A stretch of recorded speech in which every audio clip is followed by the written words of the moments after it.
Science sans conscience n'est que ruine de l'âme. Il inventa l'art et le moyen de suspendre et arrêter la pluie dans l'air et de la faire tomber en mer. Il inventa l'art et le moyen d'anéantir la grêle, faire cesser les vents, détourner la tempête, suivant la méthode utilisée par les métananciens de Trézène.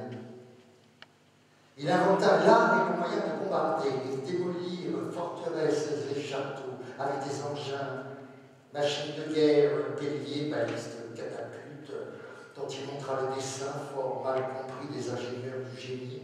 Il avait inventé récemment canons, serpentines, coulevrines, bombardes, basiliques, projetant des boulets de fer, de plomb, de bronze, pesant plus que 2 grosses enclumes, grâce à une composition faite d'une horrible poudre qui a forcé nature à s'étonner et à se confesser vaincue par l'âme.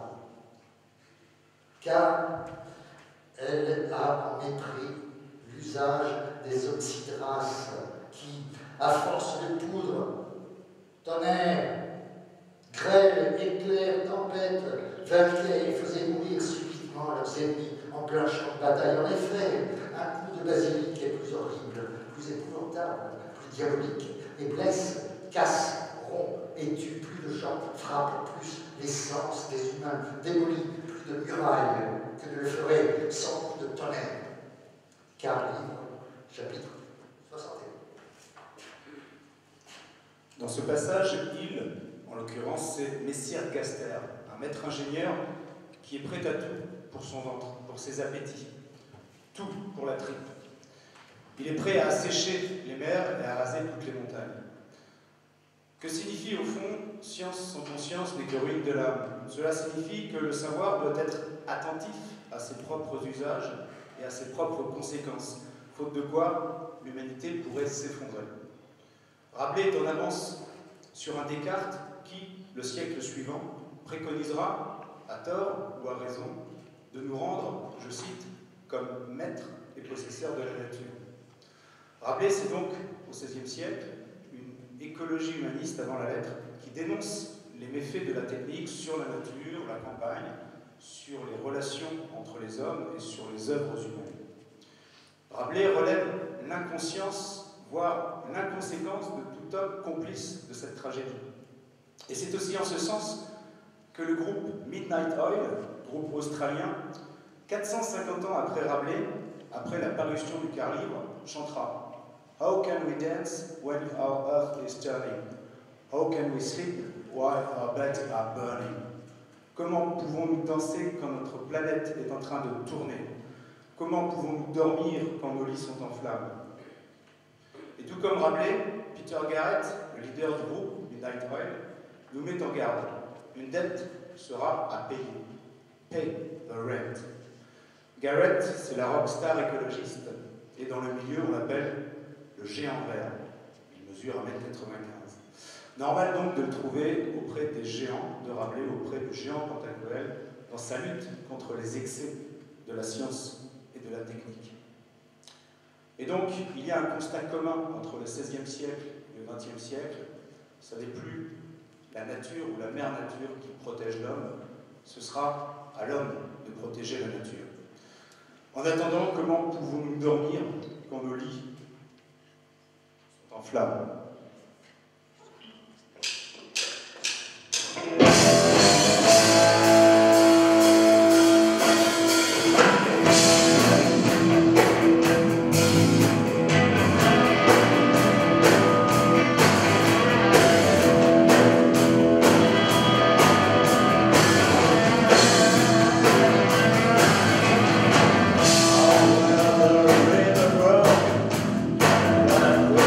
That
détruire les champs les uns parmi les autres, gâtant et dissipant tout par où ils passaient, sans épargner ni pauvres, ni riches, ni lieux sacrés, ni profanes.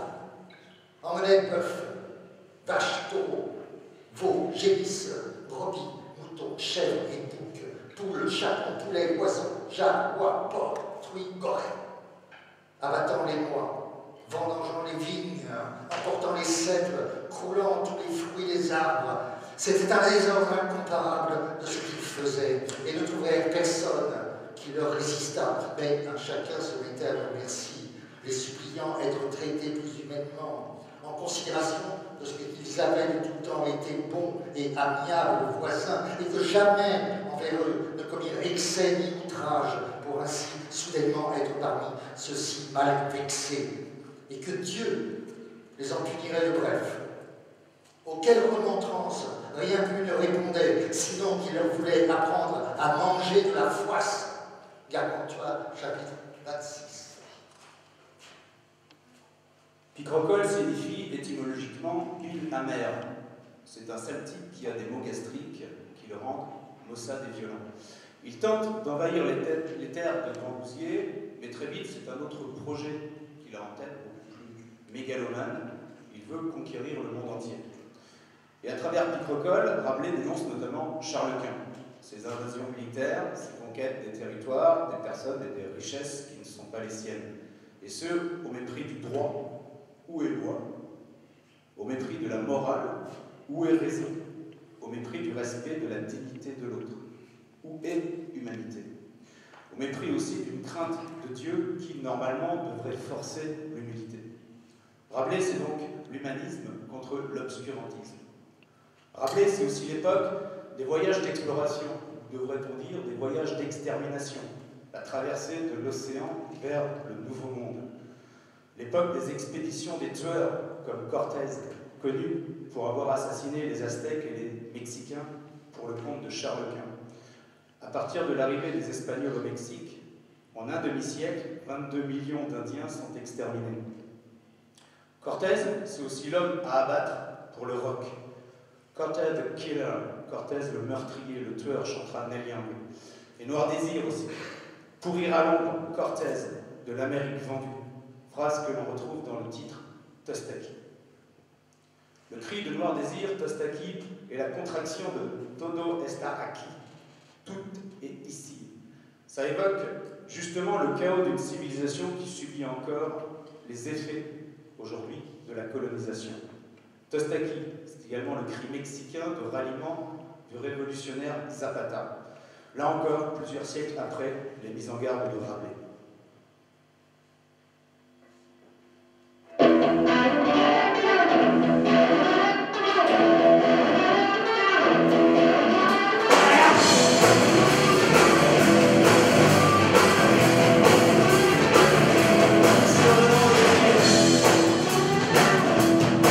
Dans le riche, il y a de mal perdu. Les droites pour la main.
j'ai pas compris. Car des gens libres, bien nés, bien instruits, vivant en honnête compagnie, ont par nature un instinct et un aiguillon qui pousse toujours vers la vertu et retire du vice. C'est ce qu'ils nommaient l'honneur. Ceux-ci, quand ils sont écrasés et asservis par une vile suggestion et contrainte, se détournent de la noble passion par laquelle ils tendaient librement à la vertu, afin de démettre et enfreindre ce joug de servitude, car nous entreprenons toujours les choses défendues et convoitons ce qui nous est dénié. Par cette liberté, ils entrèrent en une louable émulation à faire tout ce qu'ils voyaient plaire à un seul. Si l'un ou l'autre disait « buvons », tous buvaient. S'ils disaient « jouons », tous jouaient. S'ils disaient « allons nous ébattre dans les champs », tous y allaient. Ils étaient tant noblement instruits qu'il n'y avait parmi eux personne qui ne sût lire, écrire, chanter, jouer d'instruments harmonieux, parler 5 à 6 langues, et en celles-ci composer, tant en vers qu'en prose. Jamais ne furent vus chevaliers si preux, si galants, si habiles à pied et à cheval, plus verts, mieux remuants, maniant mieux toutes les armes. Jamais ne furent vues dames si élégantes, si mignonnes, moins fâcheuses, plus doctes à la main, à l'aiguille, à tous les actes féminins honnêtes et libres, qui étaient celles-là.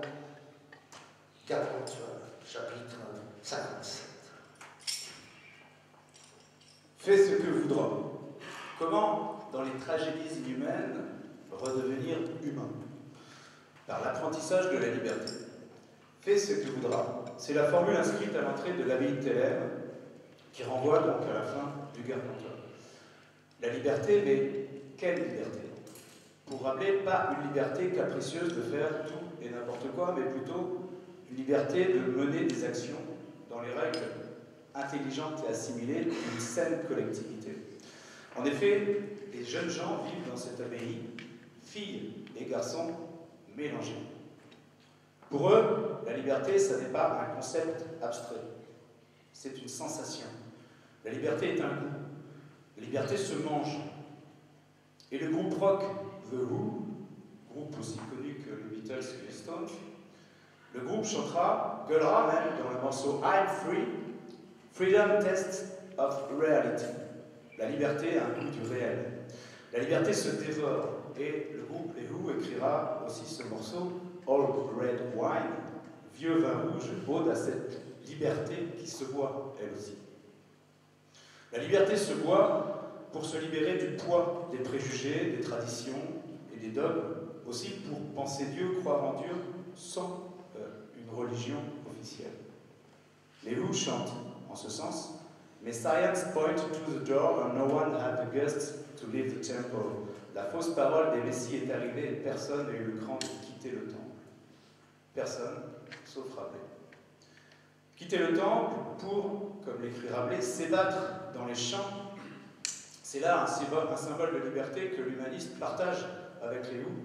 Et le personnage de cet opéra rock, Tommy, qui, dans l'intrigue de cet opéra, une fois libéré du poids de son propre passé, se met lui aussi à courir comme un dératé, torse nu comme le batteur derrière, dans un champ d'herbe.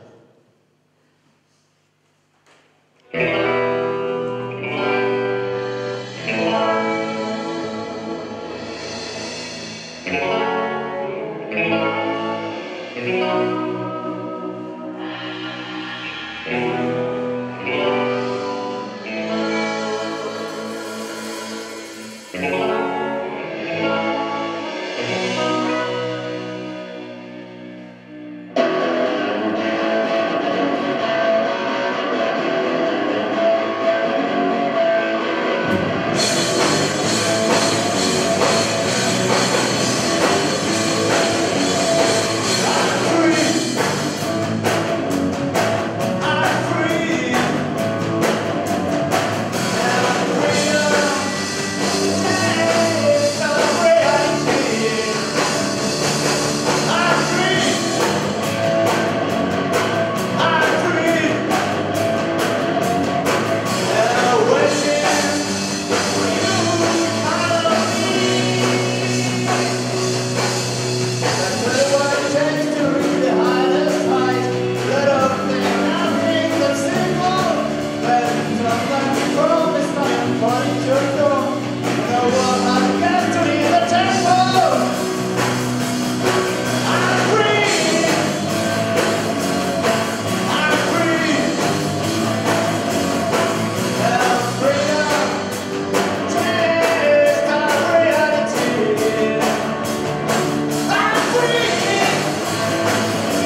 Avez-vous jamais attaqué une bouteille de vin au tire-bouchon?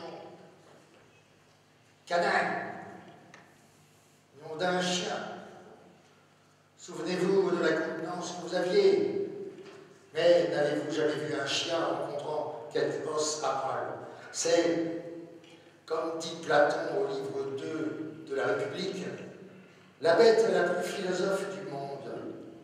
Si vous l'avez vu, vous avez pu noter avec quelle dévotion il guette son os, avec quel soin il le garde, avec quelle ferveur il le tient, avec quelle prudence il l'entame, avec quelle passion il le brise, avec quel zèle il le suce. Qui le pousse à faire cela? Quel est l'espoir de sa recherche? Quel bien attend-il? Rien de plus qu'un peu de moelle. Il est vrai que ce peu est plus délicieux que beaucoup d'autres produits, parce que la moelle est un aliment élaboré selon ce que la nature a de plus parfait, comme le dit Galien au livre 3 des facultés naturelles. À son exemple, il vous faut être sage pour humer, sentir et estimer ces beaux livres de haute Grèce, légers à la poursuite et hardis à l'attaque. Puis, par une lecture attentive et une méditation assidue, rompre l'os et sucer la substantifique moelle, c'est-à-dire ce que je signifie par ces symboles pythagoriciens, avec l'espoir assuré de devenir avisé et vaillant à cette lecture, car vous y trouverez une bien autre saveur et une doctrine plus profonde qui vous révélera de très hauts sacrements et mystères horrifiques tant sur notre religion que sur l'état de la cité et la gestion des affaires. Gargantua, prologue. Sucer la substantifique moelle. Le prologue de Gargantua nous apprend une chose, c'est que le chien est l'animal du philosophe. Mais selon moi, après la chouette. Le chien recherche l'essence des choses, à l'intérieur des choses, la substantifique moelle. La chouette, elle, est nyctalope. Elle vole la nuit dans l'obscurité extérieure de l'ignorance et du monde. Humer les beaux livres de haute Grèce, dit Rabelais. Lire, comprendre les philosophes, c'est comme manger un pot-au-feu, avec un os à moelle qui donne un bon goût.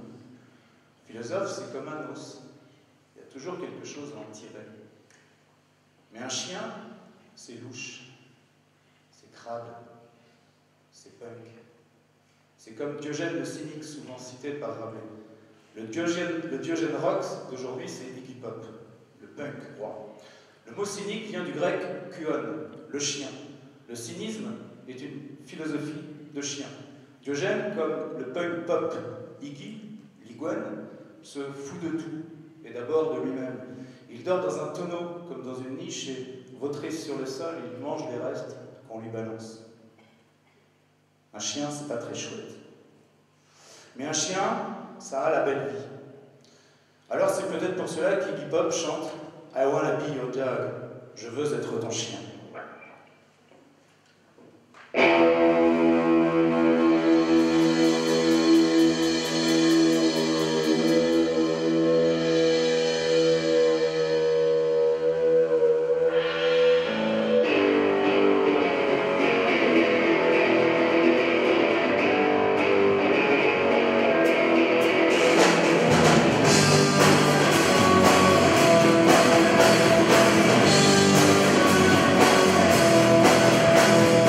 So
Après l'épilogue, je ris, j'écris, je compose, je bois. Ennius écrivait en buvant, buvait en écrivant. Échille buvait en composant, composait en buvant. Et Homère n'écrivait jamais à jeun. Caton n'écrivit jamais qu'après avoir bu. Enfant, buvez à ce godet. Si bon vous semble, laissez-le. Je ne suis pas de ces importuns siffles chocs qui, par la force et par l'outrage et la violence, contraignent les amis bidas à trinquer et même à faire du sec, ce qui est pire que tout honnête buveur, tout honnête goûteux, altérés qu'ils sont lorsqu'ils viennent à ce mien tonneau, s'ils ne désirent pas, ne boivent pas. S'ils le désirent et si le vin plaît au goût de la seigneurie de leur seigneurie, qu'ils boivent franchement, librement, hardiment, sans rien payer et ne s'en privent pas, telle est ma décision. Tiers livre, prologue.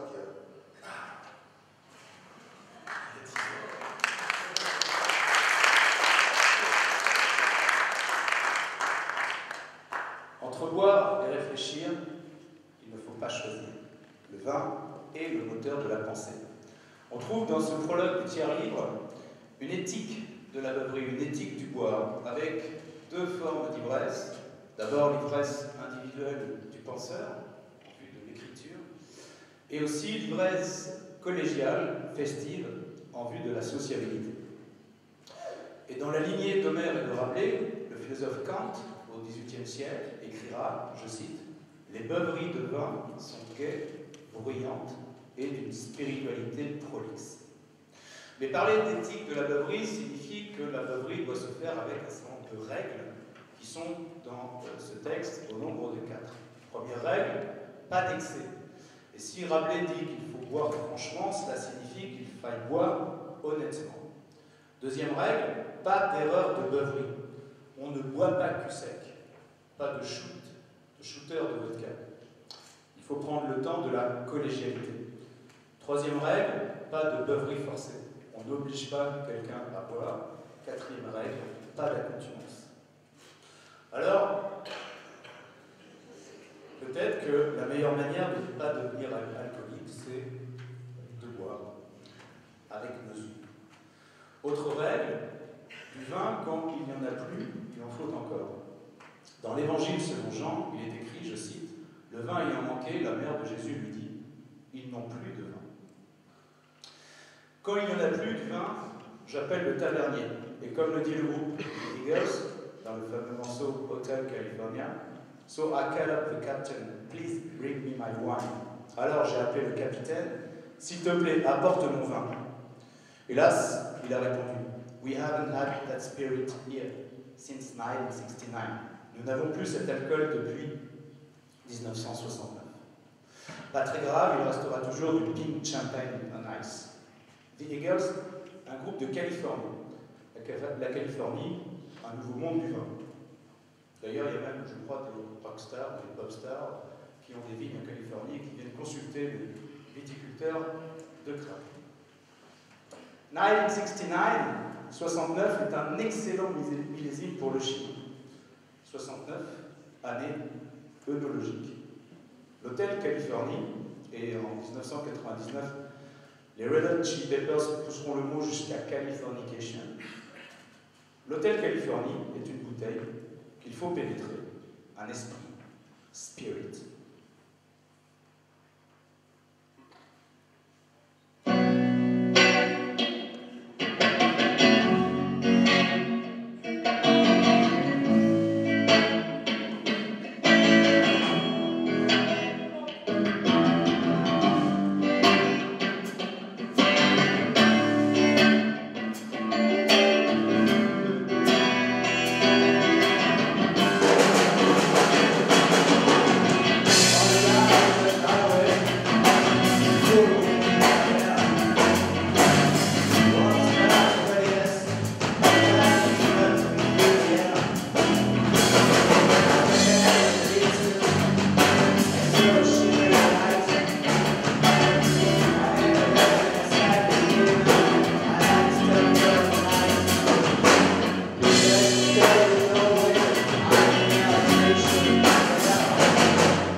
disait toujours, vous ne mourrez jamais. Qui fut premier soif? Qui fut premier? Soif de vie. Soif, car qui eut bu sans soif durant le temps de l'innocence? Beuverie, car privation suppose propriété. Je suis clair. Est-il hors au monde que les coupes fécondes ne rendent pas orateur? Je bois pour la soif à venir. Je bois éternellement. Ce même éternité de beuverie et beuverie de éternité.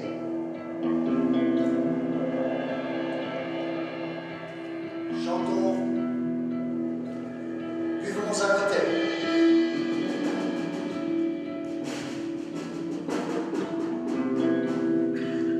Entonnons, où est mon entonnoir?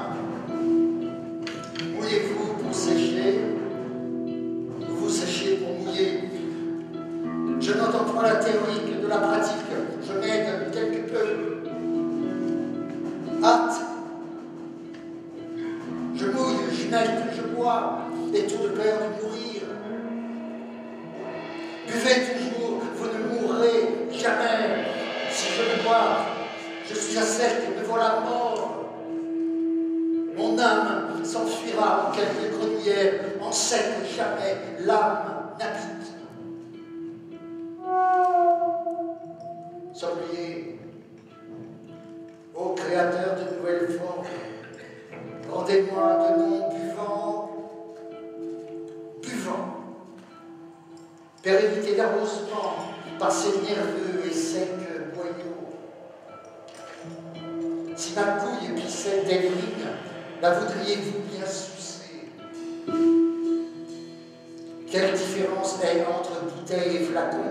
Grande, car bouteille est fermée à bouchon et flacon à pisse.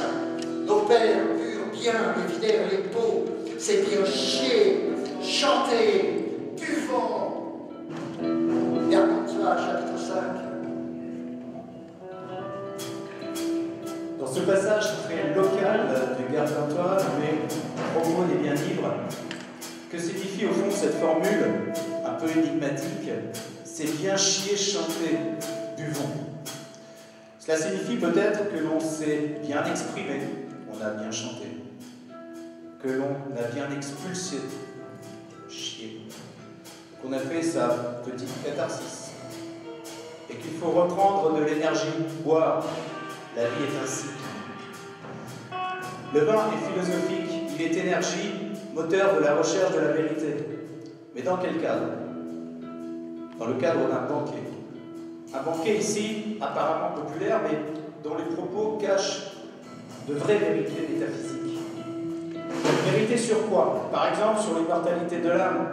Depuis la philosophie antique, le milieu de l'âme est conçu comme liquide. Il faut donc irriguer l'âme. Mais aussi vérité sur l'amour, et ce depuis Platon, le banquet de Platon, cité par Rabelais. Sa discussion sur le dieu Eros. Rabelais entrera dans cette tradition du banquet philosophique en faisant son banquet à lui, dans le tiers-livre, où il s'agira de la question du mariage de Panurge.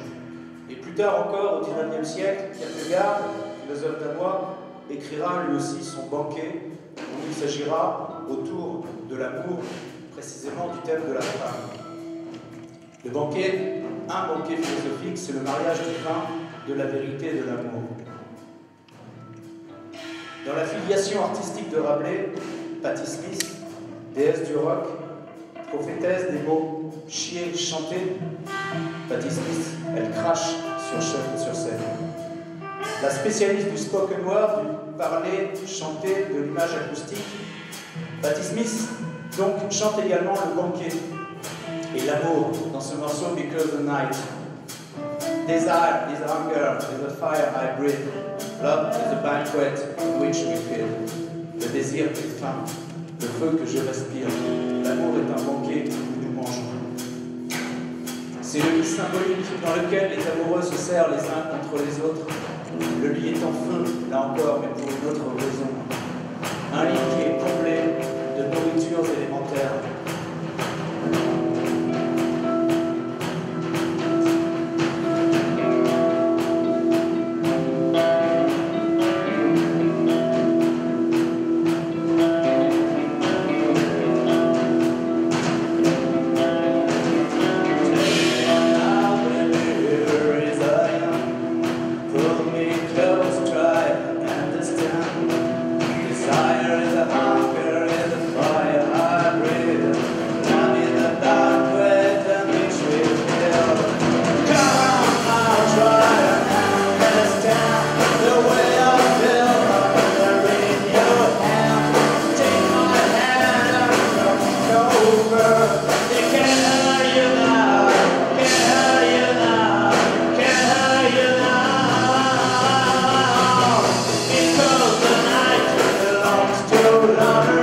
Je vous donne, Dieu. Mais si vous croyez que le meilleur soit de demeurer comme je suis, j'aimerais mieux ne me point marier, ne vous mariez donc point. Voire, mais voudriez-vous que je demeurasse ainsi seul toute ma vie, sans compagnie conjugale? Vous savez ce qu'il est écrit, malheur au solitaire. Mariez-vous donc de par Dieu. Mais si ma femme me faisait cocu, vous savez qu'il en est grand d'années de cocu. Ne vous mariez donc pas, car la sentence de Sénèque est véritable et ne souffre point d'exception. Ce qu'à autrui tu auras fait, sois certain qu'autrui te le fera. Vois, mais puisque je ne puis pas plus me passer de femme qu'un aveugle d'un bâton, n'est-ce pas le mieux que je m'associe quelque honnête éprouille de femme? Mariez-vous donc. Mais si Dieu voulait que ma femme me bâtisse, je serais plus patient que Job si je n'enrageais tout vif. Ne vous mariez donc point. Mais seul et non marié, personne ne se soucie de moi et ne me porte un amour tel qu'on dit être de l'amour conjugal. Et si par aventure je tombais malade, je serais traité à rebours. Le sage dit, là où naît femme, j'entends mère de famille et en mariage légitime, le malade est en grand danger. Mariez-vous donc de par Dieu. Mais si, étant malade et impotent, ma femme non seulement ne me secourait pas aux besoins, mais encore se moquait de ma calamité et qui disait, me volait comme j'ai vu souvent advenir, ne vous mariez donc pas. Voir, mais je n'aurai jamais autrement des fils et des filles légitimes qui allassent perpétuer mon nom, auquel je laisse mon héritage et avec lesquels je me puisse égayer comme je vois journellement votre bon père faire avec vous. Mariez-vous donc de par Dieu, Pantagruel, chapitre 9. Mariez-vous donc de par Dieu. Le vin, la vérité, l'amour. Question, faut-il se marier? C'est la question que pose ce dialogue de Pantagruel, entre Panurge et Pantagruel. Et par amitié, Pantagruel va tout mettre en œuvre pour que Panurge sache si son possible mariage se passera bien. Le problème, c'est qu'il fait les choses à l'envers, il veut se marier, mais il n'y a personne avec qui se marier. S'engage alors une quête sur le mariage. Les moultes personnages seront consultés comme on consulte des oracles. Un juge, un médecin, un philosophe, un théologien, et même la Sibylle de Panzou, la voisine de la vieille de Cravant. Mais tout cela en vain. Et les compagnons iront même braver les océans vers la dive bouteille pour connaître la vérité sur le mariage. In vino veritas. Mais la dive bouteille se moquera bien d'eux, et sa prédiction ne sera qu'un vague conseil à la tienne et tienne. Un mariage, ça ne se prédit pas, ça se vit. Qui vivra, verra. Kierkegaard, lui, le fameux philosophe danois, écrira « Marie-toi, tu le regretteras. Ne te marie pas, tu le regretteras. » Et comme il était très drôle, il a aussi écrit « Pends-toi, tu le regretteras. Ne te pends pas, tu le regretteras. » Bref, nous sommes tous coincés dans ce que Kierkegaard appelle l'art de vivre. Il y avait bien une autre solution à laquelle Panurge pourtant n'a pas pensé. C'est la solution de Screaming Jim Hawkins, un autre fou qui faisait du blues loufoque et rabelaisien dans les années 50, 60, 70, avec ce morceau notamment chanté une fois avec Gainsbourg, Constipation Blues, blues de la constipation. Mais c'est d'un autre morceau dont il s'agit ici, le fameux I Put a Spell on You. Voilà la solution de Panurge pour avoir la maîtrise de sa relation amoureuse, une sorte de filtre d'amour. Jeter un sort à la dame pour qu'elle reste l'esclave de son amour. I put a spell on you. Je t'ai jeté un sort. Because you're mine. Car tu es à moi. Tu m'appartiens.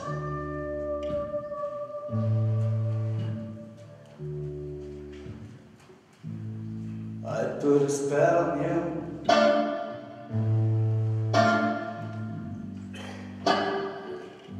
'Cause you're mine.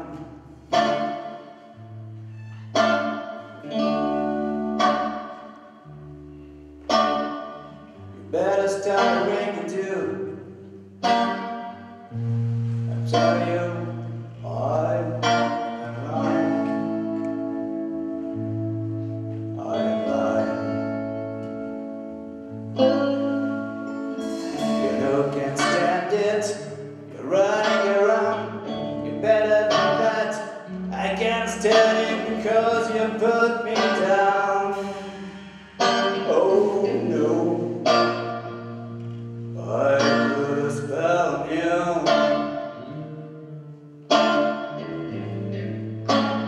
Because you're mine. Yeah.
Rire est le propre de l'homme. Quand Pantagruel fut né, qui fut bien ébahi et perplexe.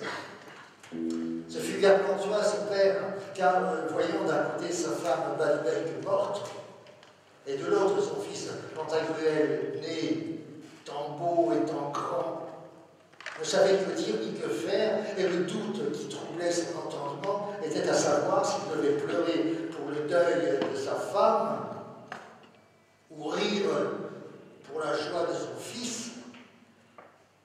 Pleurerai-je, disait-il. Oui, car pourquoi ma tant bonne femme est morte, qui était la plus ceci, la plus cela qui fut au monde. Oh mon Dieu, que t'avais-je fait pour ainsi me punir? Que n'envoyais-tu la mort à moi premier qu'à elle? Car vivre sans elle ne m'est que languir. Ah, mais Balbec, ma mignonne, mamie, mon petit con, ma tendrette, ma braguette, ma savate, ma pantoufle, jamais je ne te verrai. Ah, pauvre Pantagruel, tu as perdu ta bonne mère, ta douce nourrice, ta dame très aimée. Ah, mais fausse mort, tant tu m'es malivole, tant tu les outrageuses de Tommy Hirschel, à laquelle l'immortalité appartenait de droit, et se disant pleurait comme une vache. Mais tout cela riait comme un veau quand Pantagruel lui venait en mémoire. Oh, mon petit-fils, disait-il, mon couillon, mon peton, que tu es joli, et tant je suis tenu à Dieu de ce qui m'a donné un si beau fils, tant joyeux, tant riant, tant joli, que je suis aise. Allez, buvons, allez, laissons toute mélancolie, apporte du meilleur, rince les verres, boute la nappe, chasse ces chiens, souffle ce feu, allume la chandelle, ferme ces bordels, taille ces soupes, envoie ces pauvres bailleurs ce qu'ils demandent, tiens la robe, que je me mette en pourpoint pour mieux festoyer les commères. Pantagruel, chapitre 3.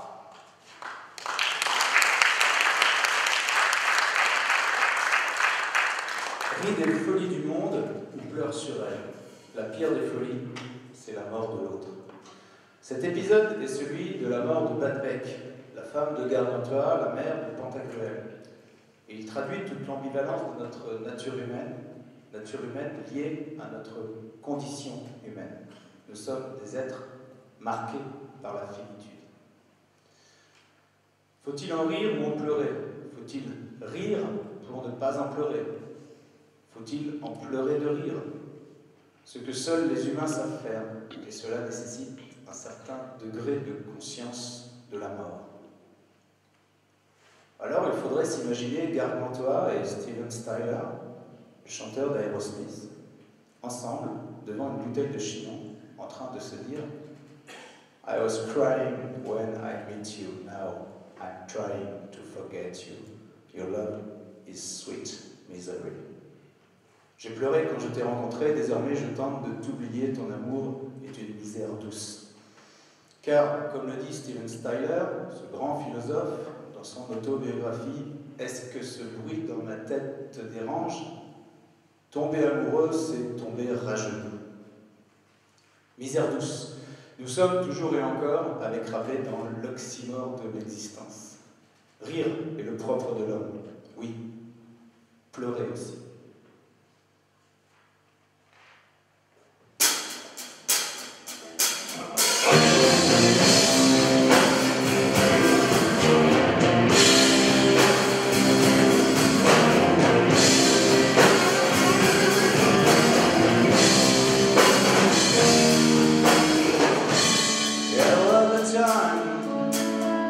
When I was so broken hearted, that wasn't so much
c'est à vous, non aux autres, que je dédie mes écrits. Alcibiade, dans un dialogue intitulé Le banquet, faisant l'éloge de son précepteur Socrate, sans conteste le prince des philosophes, déclare, entre autres choses, qu'il est semblable aux silènes. Les silènes étaient jadis de petites boîtes, comme celles que nous voyons à présent dans les boutiques des apothicaires, sur lesquelles étaient peintes des figures drôles et fluides. Harpies, satyres, oiseaux bridés, lièvres cornus, cannes battées, boucs volants, cerfs attelés, autres figures contrefaites à plaisir pour inciter les gens à rire, comme le fut Silène, maître du Bacchus. Mais à l'intérieur, on conservait les drogues fines, comme le baume, l'ambre gris, la môme, le musc, la civette, les pierreries et autres choses de prix. Alcibiade disait que Socrate leur était semblable, parce qu'à le voir du dehors et à l'évaluer par l'aspect extérieur, vous n'en auriez pas donné une pelure d'oignon, hein, tant il était laid de corps et d'un maintien ridicule, le nez pointu, le regard d'un taureau, le visage d'un fou, le comportement simple, les vêtements d'un paysan, de conditions modestes, malheureux avec les femmes, inapte à toute fonction dans l'État, mais toujours brillant, trinquant avec chacun, toujours se moquant, toujours cachant son divin savoir.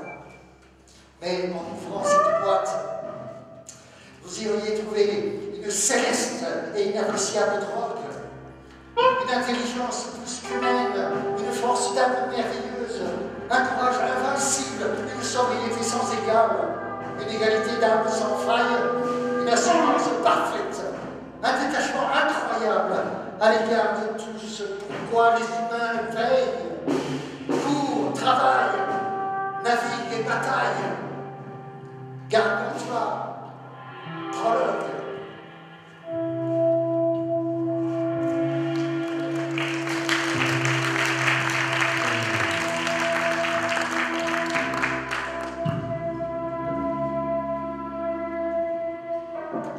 Socrate et Silène.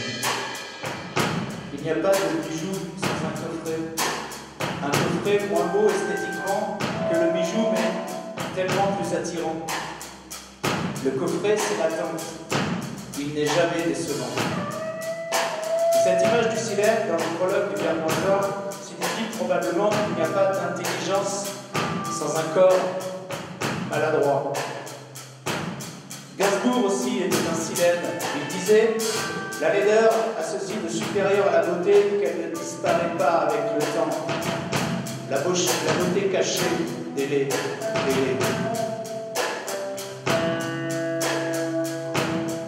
Bachung aussi était un Silène qui chantait les êtres hybrides, la distorsion entre l'apparence et l'essence, le flacon et l'ivresse, la boîte visible et son trésor caché, c'est-à-dire la générosité de l'imaginaire, le gigantisme de l'imaginaire. Nous sommes tous un peu disproportionnés, nous sommes tous un peu mal foutus, mal finis. Nous sommes tous, pour citer la chanson de Bachung, malax, un peu de glaise avant la fournaise, une ébauche au pied de la falaise. Nous avons tous une tronche avec quelque chose dedans. Nous attendons qu'on vienne réveiller notre feu intérieur, qu'on vienne nous malaxer. Nous sommes des machines prêtes à tomber en panne avec un vrai cœur. Malax, le cœur de notre Max. Il n'y n'y a donc pas de corps sans âme. Et il n'y a pas non plus de musique sans musicien. À la guitare ce soir, Jérôme Bardon.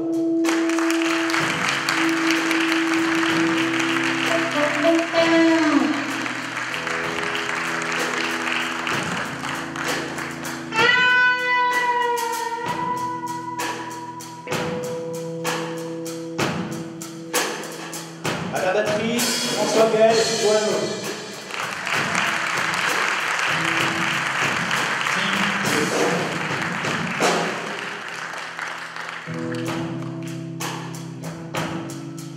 La guitare basse, Chris Janté dos Reis.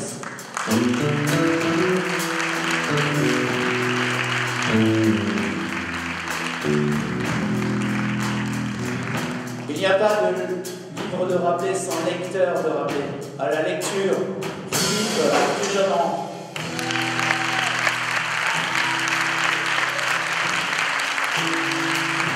Il n'y a pas de musique sans technicien. Merci à Kevin et à Francis au son et à la lumière. Il n'y a pas de musique sur scène sans organisateur. Merci à la lutte de Chinon, Jean-Luc Martineau, Franck Levent, Chloé Roussoufa et Lucas Delin qui nous a nourris. Merci aussi au Festival Nourritures Élémentaires, Mathilde Couture. Merci Mathilde. Et merci à vous surtout, buveurs très illustres et vérolés très précieux.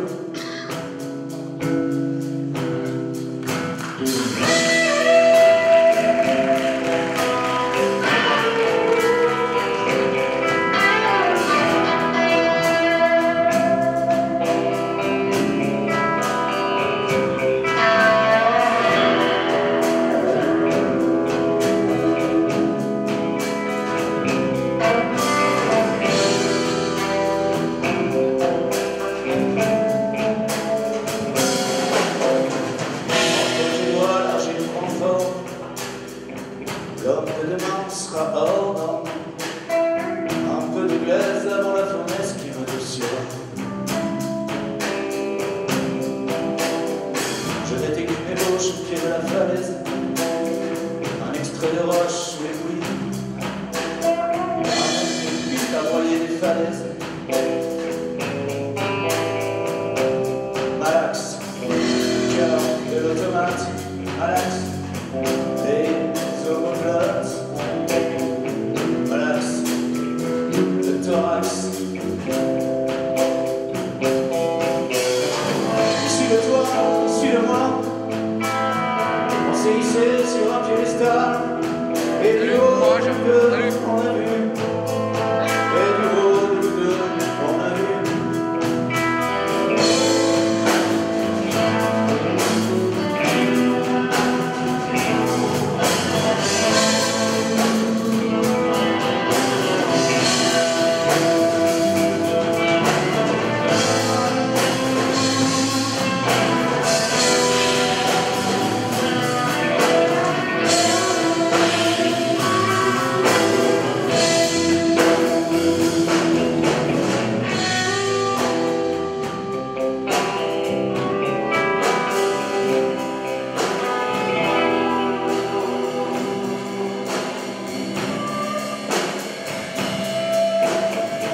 Calcul mentonné dans ta bouche, ça piquait.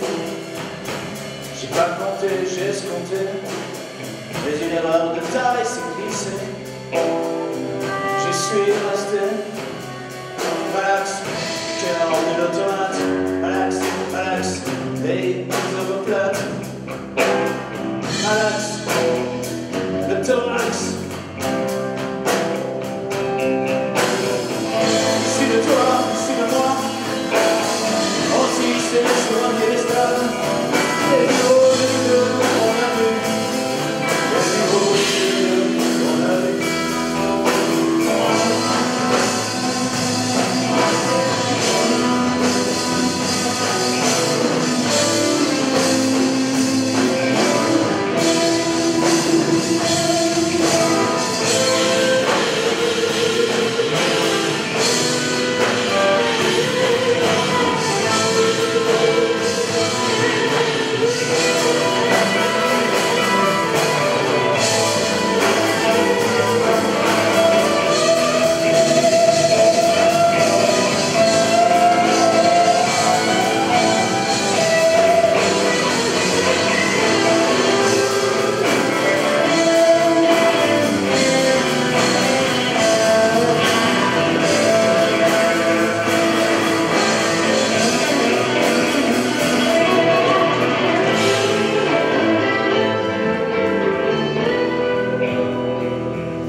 pas du jeu. Excellent, excellent, excellent. À coffre basse, nazier. Domaine de Chinon. Fais ce que voudras. Car des gens libres, bien nés, bien instruits, vivant en honnête compagnie, ont par nature un instinct et un aiguillon qui poussent toujours vers la vertu et retirent du vice. C'est ce qu'ils nommaient l'honneur. Ceux-ci, quand ils sont écrasés et asservis par une vile suggestion et contrainte, se détournent de la noble passion par laquelle ils tendaient librement à la vertu, afin de démettre et enfreindre ce joug de certitude, car nous entreprenons toujours des choses défendues et convoitons ce qui nous est dénié. Par cette liberté, ils entrèrent en une louable émulation à faire tout ce qu'ils voyaient plaire à un seul. Si l'un ou l'autre disait buvons, tous buvaient. S'ils disaient jouons, tous jouaient. S'ils disaient allons nous ébattre dans les champs, tous y allaient. Ils étaient tant noblement instruits qu'il n'y avait parmi eux personne qui ne sût lire, écrire, chanter et jouer d'instruments harmonieux, parler 5 à 6 langues et celle-ci composée, tant en vers qu'entre autres. Jamais ne fut chevalier si preux, si galant, si habile à pied et à cheval, plus vert, mieux, retenant, maniant mieux toutes les armes, jamais ne furent vues d'âmes si élégantes, si mignonnes, moins fâcheuses, plus doctes à la main, à l'aiguille, à tous les actes féminins honnêtes et libres, qu'étaient celles-là. Car quand tu as, chapitre,